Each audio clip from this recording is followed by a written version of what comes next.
and the gathering together of the waters called he seas. And God saw that it was good.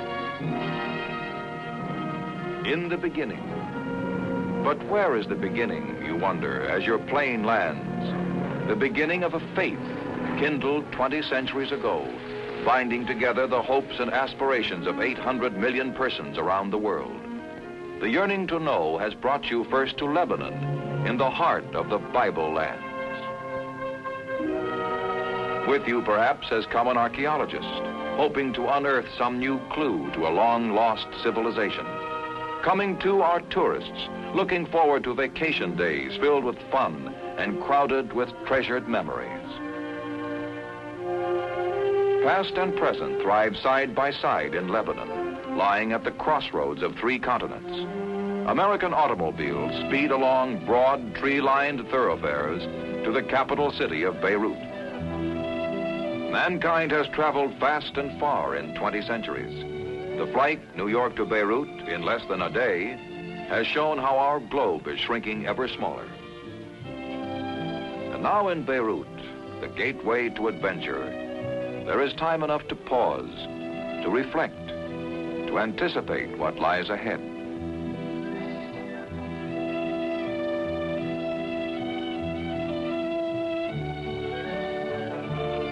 The beauty of Beirut unfurls below, and the Bay of St. George in the distance beckons the young at heart to take a turn on skis across the sea.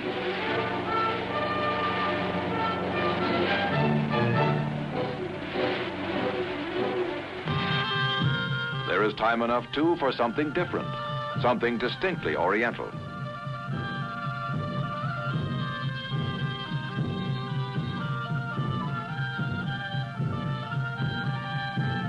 Thoughts whirl in time with the pulsating rhythm, and imagination retreats through the ages. The spark of Salome, the fire of Scheherazade burn bright again.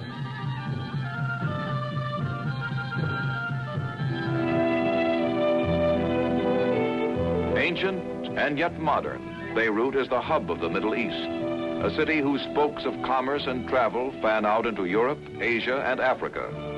Beirut, where 2 worlds, East and West, blend. But where to start, what to see, and how to go? You aren't sure, and so you visit the Pan American office, as you will do again and again on this journey through 5 countries. You leave Beirut and the present behind, traveling through Lebanon, the biblical land of milk and honey, back toward the beginning, to Sidon, where, looking out to the sea, stand the ruins of a Crusader castle. More than 700 years old, its weathered walls shook to the steps of Crusader armies bound for the Holy Land.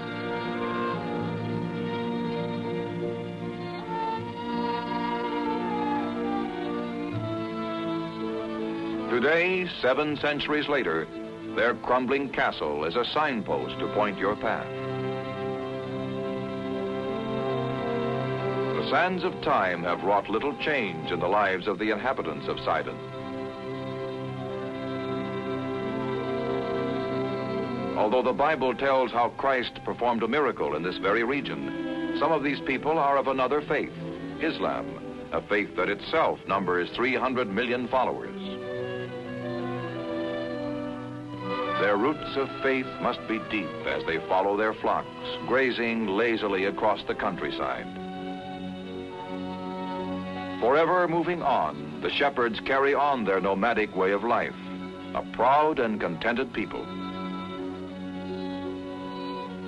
You see a car and a camel caravan side by side, and you realize that it is the car that seems strangely out of place. You see the children, shy but friendly, and think of the brotherhood of men under God that strikes down barriers of race and nation. You have found it here, shining brightly in the face of a child. They shall grow as the vine, and the scent thereof shall be as the wine of Lebanon.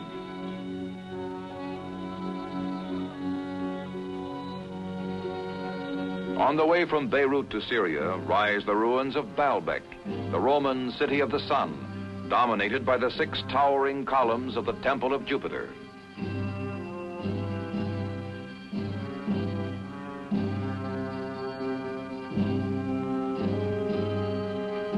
You see that the temple, despite its might and magnificence, is yielding to the relentless toll of time.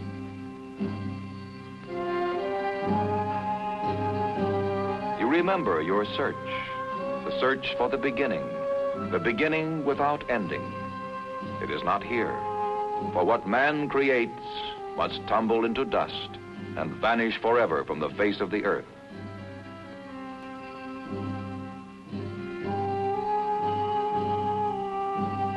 But faith, mightier than any temple, will endure even unto the end of time. And yet, surveying the temple of Bacchus, one cannot help but marvel at the Roman builders who, with the crudest of tools, chiseled out this classic city.